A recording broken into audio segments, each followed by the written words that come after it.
नाथब्रह्मामध्ये इडली खाल्ल्यानंतर जियाच्या डॅडाच्या गाडीत आम्ही निघालो घरी येण्यासाठी. त्यानंतर जियाच्या डॅडाला थोडंसं काम होतं, सो आम्ही ऑफिसमध्ये गेलो आणि तिथून निघालो जियाच्या आत्तूकडे जाण्यासाठी.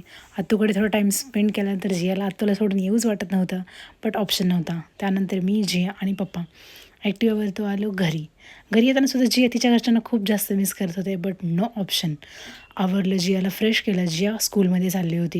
ह्या तिच्या फ्रेंड्सची ती एवढी काळजी घेते की आपल्यासोबत आपल्या फ्रेंड्सही पावसामध्ये भिजायला नको. त्यांच्याकडे छत्री नव्हती, सो स्वतःच्या छत्रीमध्ये ती त्यांना केअर करून स्कूलमध्ये घेऊन चालली होती. नको नको म्हणताना फायनली तिला बळच तयार करून स्कूलमध्ये सोडलं. जियाचं अंगणवाडीचं स्कूल इथे आलेलं आहे. स्कूलमध्ये एंटर करताच ती बसायला पण नको म्हणत होती, बट कसं तरी रमवून नादवून तिला बसवलं. जिया स्कूल